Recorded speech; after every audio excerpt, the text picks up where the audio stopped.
E nós estamos como o salmista do Salmo 43. Muitas vezes estamos como o salmista, porque esse período que a igreja ficou fechada, a gente lamentou como o salmista, que estava exilado e não podia ir ao templo. E por isso que você lê muitas vezes na Bíblia, nos Salmos, o estender as mãos. O que é o estender as mãos? É você levantar suas mãos em direção ao templo, como sinal de que você está dizendo: olha, ao Deus de Israel, ao Deus de Sião, o Deus do templo, do tabernáculo. Por isso que você vê, algumas vezes dizendo: e estendeu a mão. Daniel, quando orou, estendeu as mãos. Em direção aonde? Jerusalém. Mas ele não estava em Jerusalém. Mas é como se ele estivesse em espírito, na sua mente. O coração dele estava lá, porque é lá onde Deus se manifestava quando eles cumpriam tudo aquilo que Deus havia ordenado a Moisés. Lembram disso?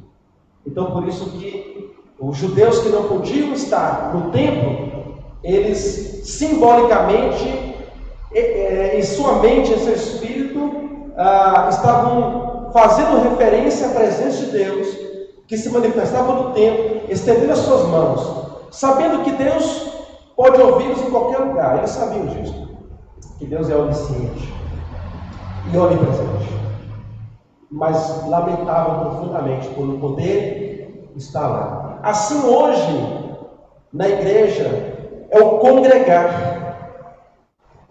Deus nos ordena congregar. E a igreja não tem,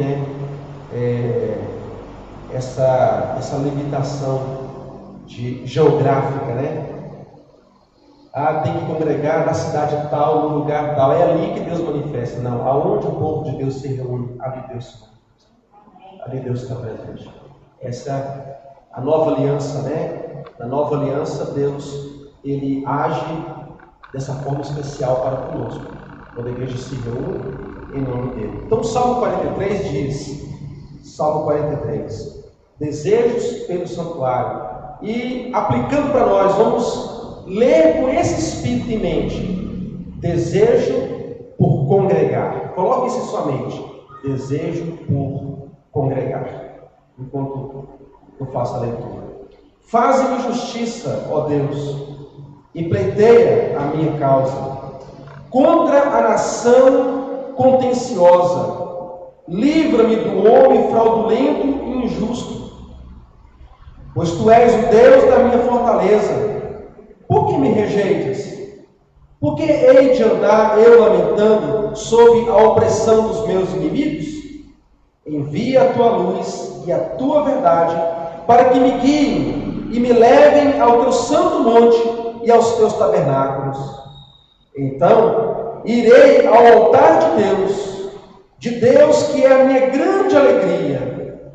Ao som da harpa eu te louvarei, ó Deus, Deus meu. Porque estás abatido, ó minha alma? Porque te perturbas dentro de mim? Espera em Deus, pois ainda o louvarei.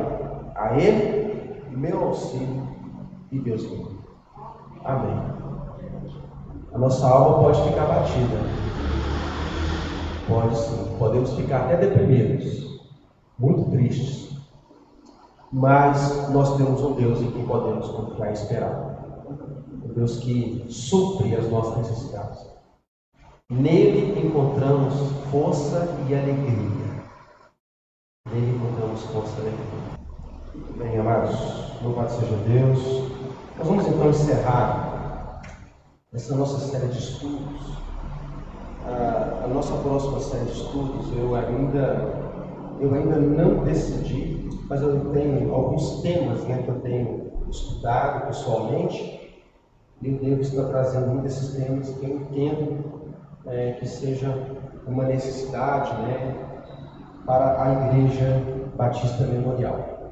Nós vamos novamente então, para a gente fechar aquilo que começamos a falar na semana passada, falando sobre a questão dos profetas, mostramos a diferença entre o profeta do Antigo e do Novo Testamento.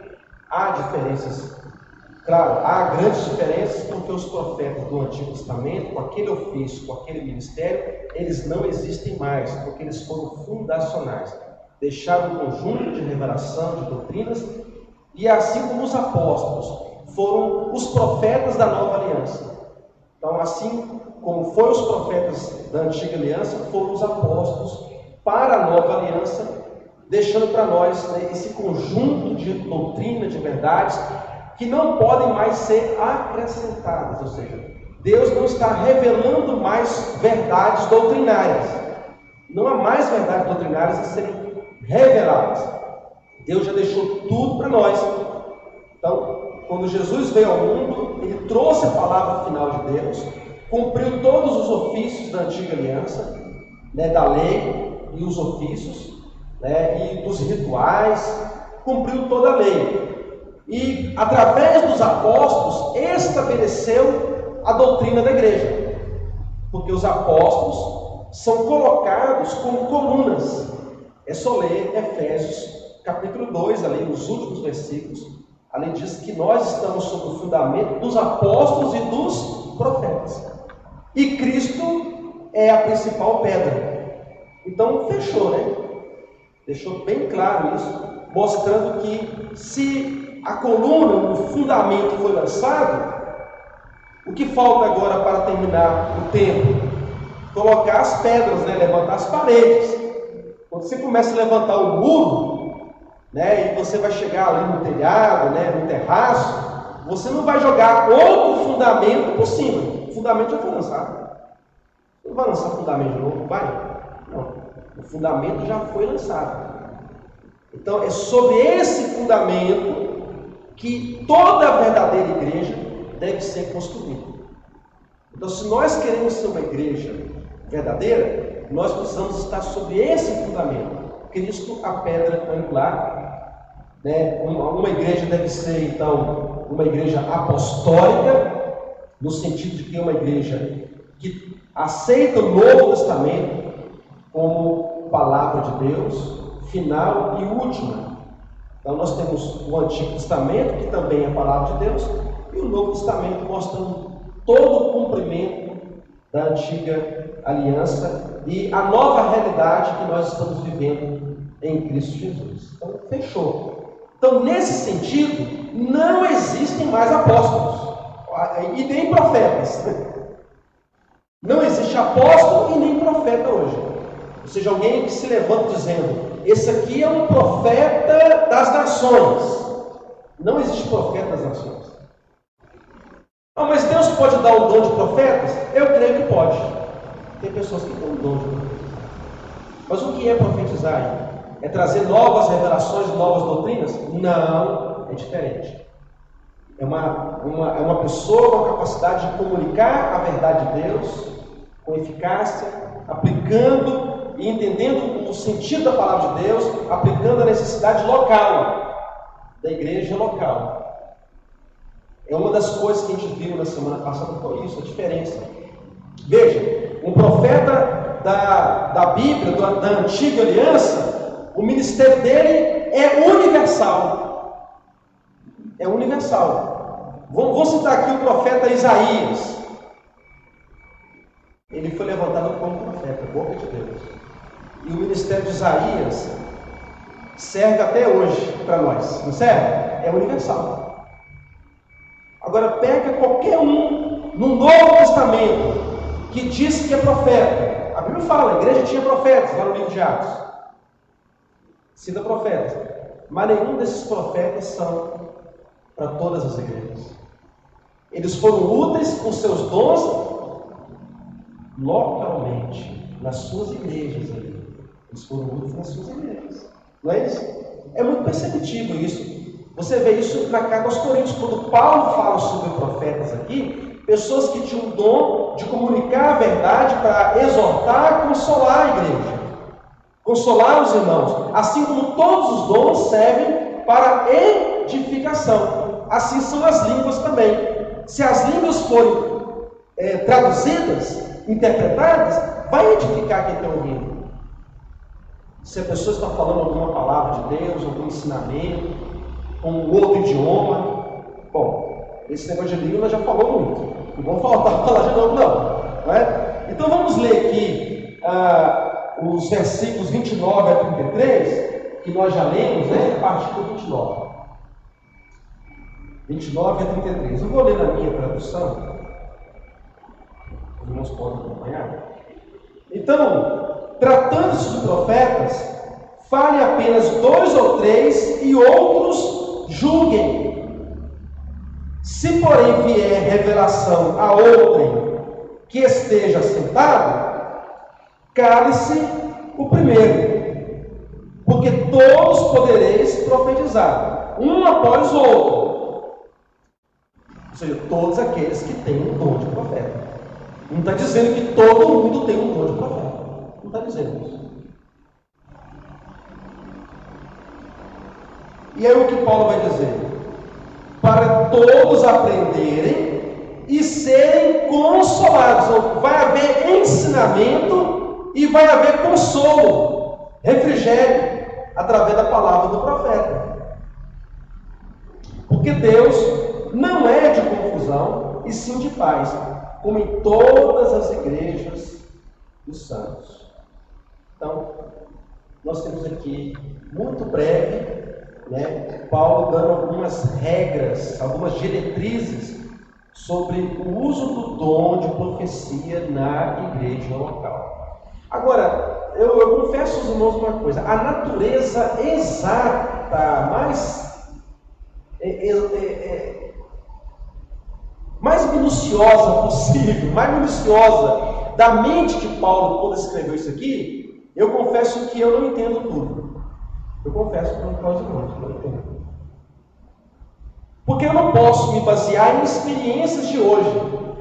Porque o que eu vejo muito do que se fala hoje sobre o que é profeta não bate com o que a Bíblia diz. Já começa por aí. E muitas vezes a gente faz uma leitura desse texto nos baseando em experiências que nós já vimos ou já ouvimos hoje. Nós não podemos fazer isso.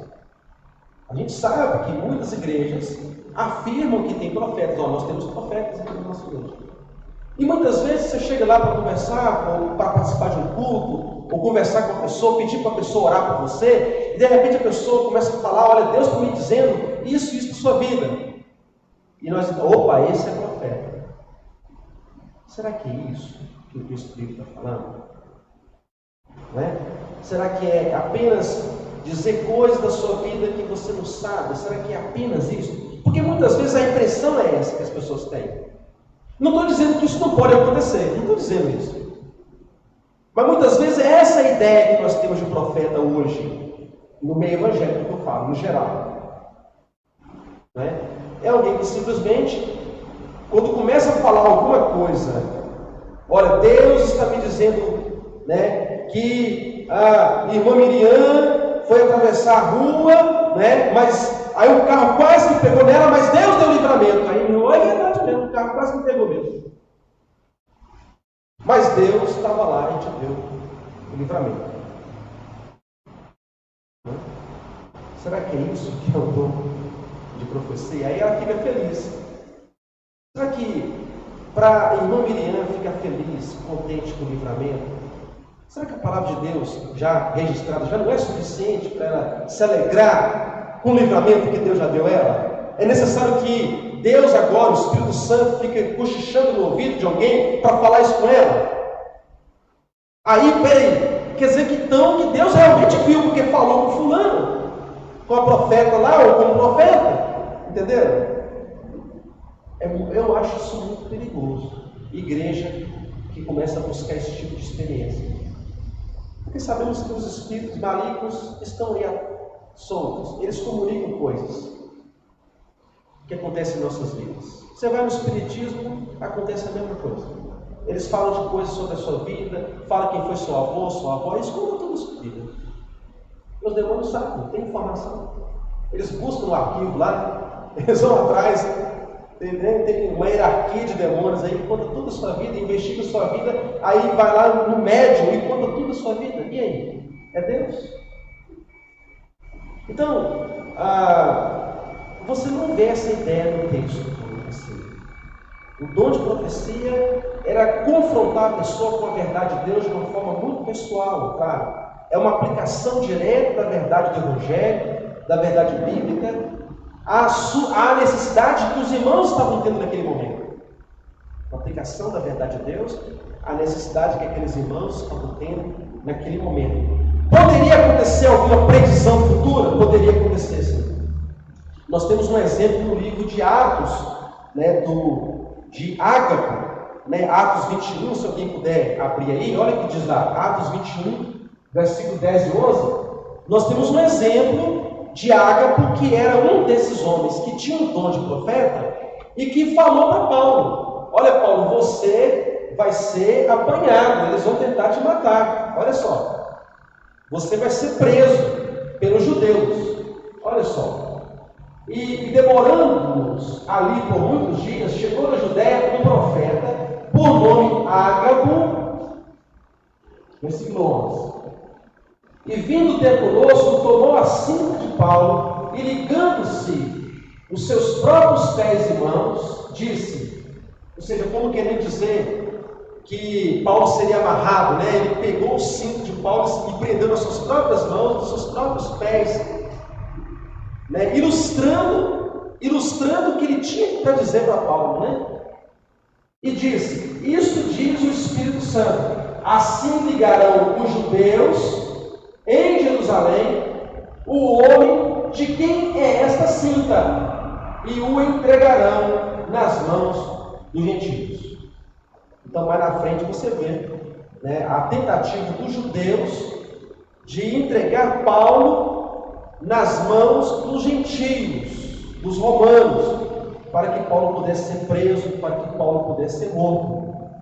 Então, Paulo também, ele diz em uma de suas cartas que o Espírito Santo sempre o avisava de antemão, de cidade em cidade, os perigos que ele iria enfrentar. Agora eu acho bonita a resposta de Paulo. O que Paulo diz depois disso aqui? Vamos ler? Olha o que Paulo diz. Olha a fé de Paulo. Vamos lá? Vamos lá. Mas Paulo respondeu, olha a resposta de Paulo. Que fazeis vós, chorando e magoando-me o coração? Porque ao ver a tristeza dos irmãos, Paulo, você vai morrer, você vai ser preso, vai acontecer isso aí. Pensaram pior. E Paulo ficou triste. Vocês estão querendo me fazer ficar magoado, triste? Vocês estão me entristecendo com a tristeza de vocês. Aí Paulo diz o quê? Porque eu estou pronto não só a ser ligado, ou seja, amarrado, preso, mas ainda a morrer em Jerusalém pelo nome do Senhor Jesus. Então eu vou. Ou seja, eu estou pronto para morrer. Então, um homem que não tinha nada a perder é invencível. Quem vence alguém que já morreu com Cristo? Morrer com Cristo. Quem pode vencer um cristão? Então Paulo assumiu isso mesmo. Eu sou invencível, se eu morrer, eu estou na glória. Se eu viver, eu vou continuar pregando. Ninguém me paga. Não é assim? Que fé que esse homem tinha, que exemplo de cristão. Eu estou pronto para morrer. Se eu for ligado, se eu for amarrado, se eu for preso, eu estou pronto, não importa. Eu estou indo para morrer, então eu sou como ovelha, né, levado ao matadouro. E Paulo não foi morto, não aconteceu nada com ele.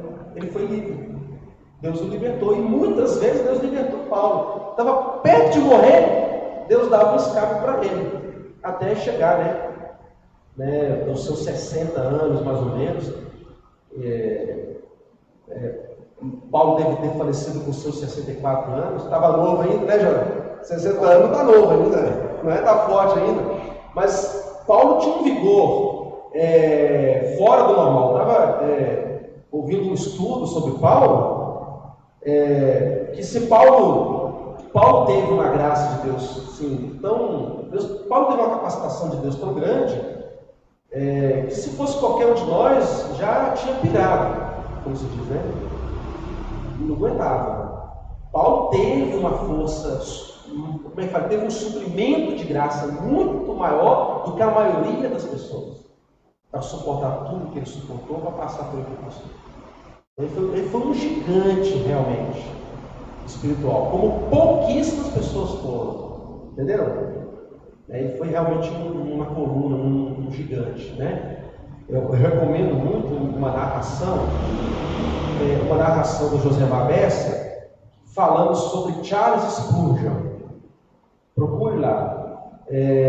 Josemar Bessa, é uma narração, como é que é a comparação? Ele fala, olhando para montanhas. Montanhas não foram feitas para serem invejadas. Então ele fala que alguns homens são montanhas. Mas qual é o propósito das montanhas? É para a gente invejar elas? Não. Elas têm o seu papel. Aí então ele vai citar a vida de Charles Spurgeon. Então, assim como foi Spurgeon, assim como foi Paulo e outros, Deus levanta pessoas muito especiais para um propósito. Então ele vai. Eu recomendo muito esse vídeo, porque ele nos dá um conforto, assim, meu Deus, o Senhor é soberano, levanta quem quer, e ele diz que não é que todos nós somos importantes, todos nós temos um papel a cumprir, todos nós temos um papel. Então ele mostra que alguns são montanhas, outros são planícies, cada um, sabe, tem o seu papel. É fantástico, tá? Lê isso aí. Então, olha só, é um exemplo de fé para nós. Aqui nós temos um exemplo, né, de um profeta. Voltando ao caso do profeta, né? Às vezes o profeta, né, ele tinha essa visão de Deus, o Espírito Santo comunicava algo que iria acontecer. Mas esse não era a coisa mais importante, não era o principal ministério do profeta, não era esse. Não é falar de coisas que vão acontecer ou contar segredinhos particulares da sua vida, não é para isso. Você não vê nada disso na Bíblia. Você não vê isso. Você vê o profeta sendo usado por Deus para comunicar a verdade que Deus já revelou na sua palavra. Comunicar mais exatamente as Escrituras Sagradas. Nós vamos ver isso aqui. Vamos lá. Voltando aqui ao texto de Coríntios. Então, o que Paulo coloca aqui? Primeiro, alguns erros no exercício do dom de profecia. Quais foram os erros que poderiam acontecer? Primeiro, um erro que poderia acontecer é a pessoa tendo o dom de profecia, ao comunicar a palavra de Deus, comunicar na primeira pessoa, sabe? Ao invés de levar uma palavra de Deus, dizer, olha, eu estou dizendo, olha, eu estou trazendo a palavra de Deus para você, a pessoa começa a falar assim com você: eis que te digo, meu servo. Já começou errado. Não pode falar assim. E muitas vezes a gente vê isso. Eu te digo, meu servo, como se a pessoa fosse uma marionete, um ventríloco. Já viu aqueles bonecos ventríloco? O cara vai falando aqui, ele não move a boca como se o boneco tivesse vida. Tem gente que acha assim, eu sou apenas um bonequinho na mão de Deus, e eu estou falando, é Deus falando. Eu estou abrindo a boca e Deus está falando. Nada disso, não é isso que está. Isso é mais parecido com o Espiritismo, tá? Porque no Espiritismo, o demônio domina o cara, e o camarada começa a falar, e o demônio falando na boca da pessoa. A pessoa fica sem controle do que está acontecendo. O profeta não perde o controle. Ele está consciente do que ele está falando, e ele tem domínio do que fala, e até do uso das palavras que ele vai dizer. Ele pode escolher muito bem as palavras que ele vai dizer. Não é assim, não. Deus profecia não acontece dessa forma.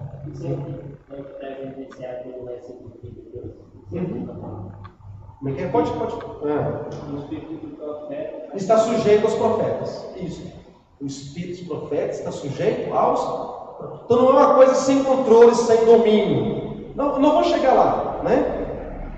Esse é um dos erros que acontece, tá? O dom de profecia não é uma coisa estática, que acontece no êxtase. Aí a pessoa vai profetizar, ela tem que estar no estado alterado de consciência, aí acontece a profecia. Não é assim que acontece a profecia. O dom de profecia, o uso do dom sempre acontece quando a pessoa está em plena em plena consciência das suas faculdades mentais, né? E não em momento de estado de êxtase ou de um estado estático, né? Não acontece dessa forma. Então, voltando ao que o irmão até citou ali, o espírito dos profetas está sujeito aos profetas. Então, o dom, ele não é estático, algo estático, e sim controlado. Então, e outra coisa, outro erro que não pode acontecer é a pessoa achar que no uso do dom de profecia, a pessoa não pode ser julgada. Muito pelo contrário, ela deve ser julgada. Assim. Devemos julgar todas as coisas que são ensinadas, que são faladas. Assim, a pessoa pode estar sendo muito usada por Deus. Ele é um ser humano. E o que ela está dizendo pode ser apenas fruto do estado emocional alterado dela, e ela falar apenas algo da sua imaginação. Ela imagina algo, ela tem um desejo, e ela confunde o seu desejo com a palavra de Deus. Confunde um desejo. Sabe quando a pessoa fala assim, mas eu profetizo na sua vida, vai acontecer assim, assim, assim. Mas muitas vezes é apenas um desejo da pessoa. Porque a profecia não é produto da mente humana. A profecia é produto da vontade de Deus. É isso. A profecia não é criada pela mente humana. Eu não posso inventar profecia. Isso aí é carnalidade, né? É carnalidade, é o que acontece muitas vezes. Então, o dom não está acima do julgamento da congregação, versículo 29, né? E fale 2 ou 3, e os outros julguem. Tem que haver, né, julgamento, ou seja, tem que haver prova, tem que ser provado o que está sendo falado.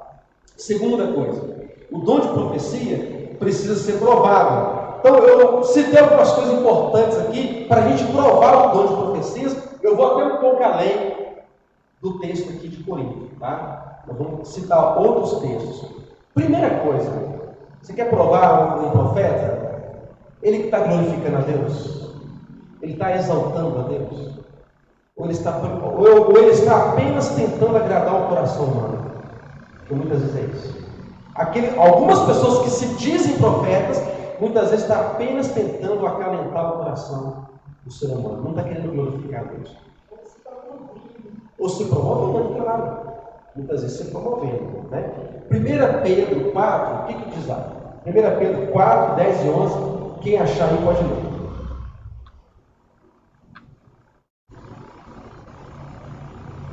1 Pedro 4, 10 e 11. Cada um exerça o dom que recebeu para servir os outros, administrando fielmente a graça de Deus em suas múltiplas formas. Se alguém fala, faça-o com quem transmite a palavra de Deus. Se alguém serve, faça-o com a força que Deus provê, de forma que em todas as coisas Deus seja glorificado mediante Jesus Cristo, a quem sejam a glória e o poder para todos sempre. Amém. Então, esse texto de Pedro se refere a todos os dons espirituais, a todos. E aí ele vai citar o dom que cabe à profecia, porque é um dom de fala. Lembram disso? É um dom de fala, assim como o dom de ensino, né? De sabedoria. Então ele vai falar, fale, se alguém falar, nós poderíamos colocar ali, se alguém profetizar, que é a mesma coisa. Tem o mesmo sentido. Se alguém profetizar, fale segundo as palavras de Deus. Então tem que estar submisso à verdade de Deus. Porque a pessoa pode colocar muita imaginação própria, coisa da sua cabeça, e dizendo que é profecia de Deus, dizendo que é palavra de Deus, sendo que não é. Fale segundo a palavra de Deus. Ou seja, glorificar a Deus, falar de acordo com a palavra de Deus, no versículo 11, porque temos que servir, né, a Deus, servir uns aos outros, se submeter ao julgamento de outros, voltando ao versículo 29, da carta aos Coríntios, lá fala que os outros julguem. Alguns vão dizer que quem são esses outros? Pode ser os presbíteros da igreja, a liderança, pode ser os outros profetas, ou toda a congregação também. Porque Deus, Ele chama todos nós à responsabilidade de analisar, de avaliar, e provar os espíritos, aquilo que está sendo dito, aquilo que está sendo falado. Então, o profeta, eles têm que estar submissos ao julgamento. E outra coisa, o profeta, ele deve estar no controle daquilo que ele está dizendo. Ou seja, cada pessoa que comunica a verdade de Deus precisa ter controle sobre aquilo que ele diz, ter domínio próprio. Ou seja, ele não pode perder a razão, a inteligência. Ele não pode se tornar uma pessoa irracional, achar que o Espírito Santo vai conduzir ele assim, e ele vai como se fosse um brinquedo nas mãos de Deus, e falar, e vai profetizando, e vai saindo as coisas. Olha, agora Deus está falando. Alguns até dizem assim, quando o pastor está pregando a Bíblia, Deus não está falando. Deus está falando em off. Agora, quando Deus entra em on, aí é na língua e na profecia. Aí Deus está em on. Mas Deus está em off quando é o pastor ensinando a Bíblia. Olha só. É um absurdo isso, E, infelizmente, é essa a ideia que dá. Às vezes o pastor está pregando a igreja com tanto fervor a palavra de Deus, aí ele começa a falar em línguas e Deus está me revelando aqui, aí o povo começa a glorificar. Porque antes ninguém, todo mundo estava caladinho ouvindo. Aí o pastor fala, agora Deus me revelou. Aí o povo dá glória a Deus. Ué, agora o povo está animado? Agora que o povo acordou? Olha só, até agora Deus estava falando através da sua palavra. Então é algo para a gente ficar atento. Eu não estou negando os dons de jeito nenhum. Eu falei aqui na semana passada, eu não sou um cessacionista radical. Não sou um cessacionista. Eu não me considero um cessacionista. Eu falei que existem dois grupos distintos na teologia, no que diz respeito aos dons. Existem os cessacionistas, e existem aqueles que defendem a atualidade de todos os dons espirituais. Eu estou no meio termo. Porque eu também não sou pentecostal. Eu não sou pentecostal. Eu sou apenas cristão. Não satisfeito de ser cristão. Não estou dizendo que o pentecostal não é cristão, tá, irmãos? Mas nós temos que tomar cuidado com o radicalismo. Nós temos que ser bíblicos. E outra coisa, nós temos que ter uma atitude constante de aprendizado. Eu estou sempre aprendendo. Eu ainda não sei tudo. Então, de vez em quando eu ouço alguma coisa a mais, porque há muitas passagens bíblicas que eu posso ter uma visão, mas essa mesma passagem pode nos dar uma outra interpretação. Não estou dizendo de questão doutrinária, não, tá? Eu falei sobre a questão da unção, lembrei disso agora. Eu falei a questão do óleo sobre o tabernáculo, lembra disso? E eu citei Tiago. Até a irmã Rita falou sobre o texto de Tiago. Eu falei que ali Tiago está instruindo a medicação. O óleo ali era medicação, mas poderia ser o uso do óleo como sinal de cura, ou apenas o uso simbólico do óleo, dizendo que o óleo, ou seja, como o óleo era usado para curar, como remédio, poderia ser apenas o uso simbólico do óleo. Existe essa interpretação. Está correto também. Pode ser apenas o uso simbólico do óleo. Eu estou falando no texto de Tiago. Agora, eu não posso pegar aquele texto e criar uma doutrina da unção com óleo. Ou seja, a igreja tem que praticar a unção com óleo. É doutrina? Não. Mas você tem algumas descrições na Bíblia que você não sabe exatamente, totalmente o sentido dela. Não tem como saber. Algumas práticas que você lê na Bíblia, não tem como você saber exatamente tudo. Então, eu, até o momento, entendo que o óleo era colocado na ferida. Você tem vários exemplos disso. O uso do óleo não religioso Porque o uso religioso você vai encontrar apenas no Antigo Testamento. No Novo, você não tem uso do óleo no sentido religioso. Não tem. Jesus não ensina o uso do óleo no sentido religioso. Jesus fala de unção como a presença do Espírito Santo. Os apóstolos também falaram do Espírito Santo como a unção de Deus na nossa vida, é o Espírito Santo. Agora, você não tem essa prática do uso de óleo, assim como você tem a ceia, você tem um batismo, você não vê o lava-pés, por exemplo. Jesus lavou os pés, mas é ordenança lavar os pés? Não é. Ah, pastor, eu posso aqui um dia realizar um culto aqui, pegar as cadeiras, colocar em círculo e colocar uma bacia de forma simbólica aqui e lavar os pés, falando sobre discipulado? Posso fazer isso? Pode. Não é pecado, não é errado fazer isso. Agora, eu acreditar que isso é ordenança é diferente.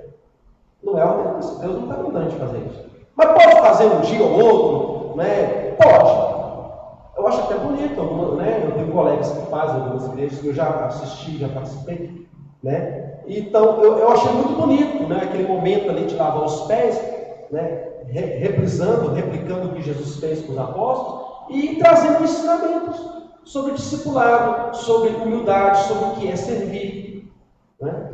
Não é errado fazer, não é pecado fazer, mas transformar isso em doutrina, em ordenança, como o batismo, como a ceia, aí eu não concordo, porque não está na Bíblia, realmente não é mandamento.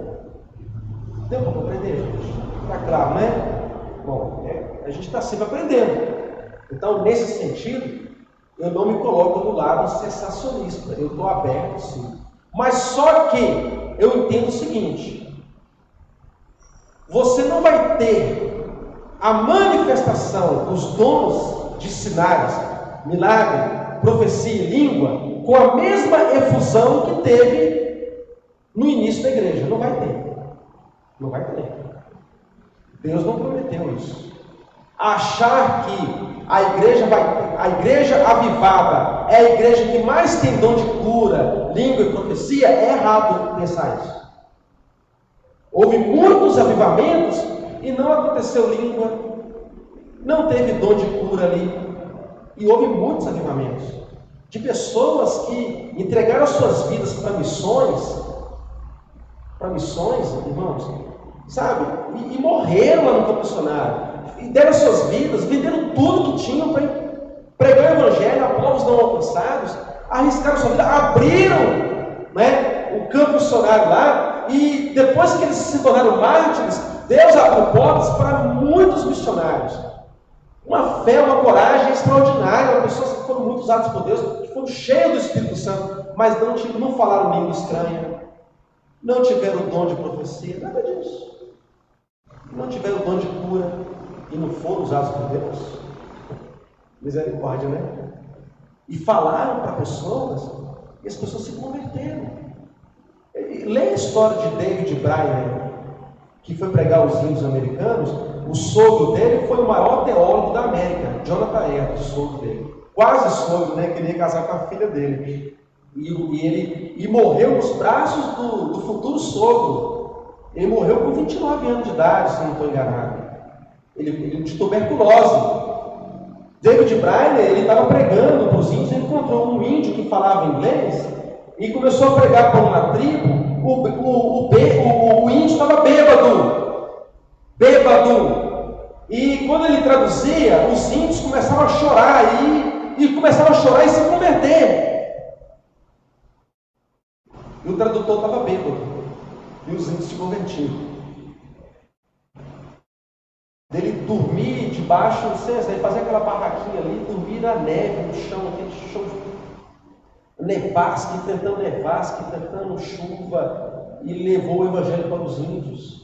E morreu com 29 anos de idade, tuberculose.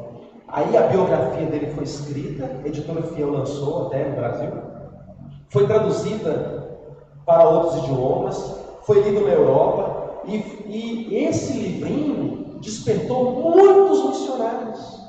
Quantas histórias, quantas biografias que Deus usou, quantas vidas foram usadas por Deus para despertar tantas igrejas para a obra missionária. Entenderam? E você não vê ali falar em língua estranha. E olha que eu não sou sensacionalista, né? Então eu não acho que o mover de Deus vai acontecer com línguas, porque você vê pessoas em muitos lugares dizendo-se ter línguas e é carnalidade pura. Você não tem ninguém glorificando a Deus de verdade? Então, irmãos, para a gente terminar aqui, qual é o propósito do dom de profecias? Qual é o propósito do dom de profecias? São 4 coisas, 4 verdades. Edificação, ajudar a construir, a levantar e não derrubar pessoas, não destruir pessoas. Não é o dom de fofoca. Não é dom de fofoca. Tem gente que tem o dom de fofoca para descobrir segredo da vida dos outros. Um irmão da Lidiane foi visitar uma igreja aí e a pessoa, dizendo-se profeta, falou assim com o irmão da Lidiane, meu cunhado, falou com a namorada dele alguma coisa lá, Deus viu uma coisa que você fez muito errado. Aí ele saiu do culto brigando com o outro. Colocou contenda no casal. O casal saiu brigado. Estão brigando até agora. O que falou? O que você fez? Cadê a edificação aí? Então, o dom de profecia edifica, né? Ou seja, constrói. O dom de profecia exorta, exortação, ou seja, exortar é dar força, dar encorajamento para prosseguir, para perseverar na fé. O dom de profecia consola, acalma as tempestades do medo, né? O medo, da ansiedade que a gente vive nesse mundo, ou seja, levar a palavra de Deus. E o dom de profecia produz convencimento do pecado. Porque quando a palavra é pregada com poder, os segredos do pecado do homem é revelado. Não é o pecado que é revelado na boca do profeta, na mente do profeta, é o pecado pessoal. Deus não precisa ficar dizendo qual é o pecado que o Joel cometeu hoje para mim. Se eu tenho um dom de profecia, aí Deus vai revelar o pecado da irmã Lívia no meu coração. Deus não precisa ficar fazendo isso. Mas Deus pode até usar alguém, Deus pode até ajudar alguém para vencer um pecado? Pode. Mas não é esse o objetivo do dom de profecia. O dom de profecia é levar a palavra, e a palavra pregada, a sua necessidade, aplicada ao seu coração, vai te convencer do seu erro, do seu pecado. Vai te levar a Jesus, vai te levar a conhecer o Evangelho, para que você se converta. Profetas levam Cristo. Profetas apresentam Jesus. Amém, irmãos? Deus nos abençoe. Continue aplicando essas palavras. Pregador é fraco, a gente faz aquilo que Deus manda. Eu sei que há muitas nuances que poderíamos falar, mas que Deus nos dê mais oportunidades futuramente para falar muito mais sobre essas verdades. Alguma pergunta, irmão? Algum comentário? Não? Vamos ficar de pé. Agradecer a Deus pela palavra dele. Então, a irmã tá aí pela netinha, né? Olha lá. Tá dormindo, né? Que coisa boa, né? É um bebezão e tal, né? Irmão Moab, agradece a Deus, irmão, pela palavra. Então, e assim vamos estar encerrando tudo essa noite. Deus, Pai, obrigado, Senhor, mas temos liberdade, Senhor, para estar no mundo e aprender a tua palavra. Obrigado, Senhor, porque o Senhor nos revelar a tua vontade através da tua palavra, através dos teus apóstolos, dos teus profetas, dos teus filhos. E Deus, que nós necessitamos, ó Pai, saber estar aqui, ó Pai, nos dar a livre acesso, ó Pai, a você. Você esteja cada dia, Pai, aplicando, Senhor, a tua palavra nos nossos corações, que nós não nos deixemos ser levados por teu vento e ouvido, mas estejamos sempre firmes na tua palavra. Nos ajuda, Senhor, a compreender, nos ajuda, Senhor, a praticar e a ser tua boca também, Senhor, para levar a tua palavra, com aquilo que Deus trouxe, pegar o teu vento. Que seja, Pai, nos abençoar, nos cada esse caminho adequado. Em nome de Jesus. Amém. Deus abençoe.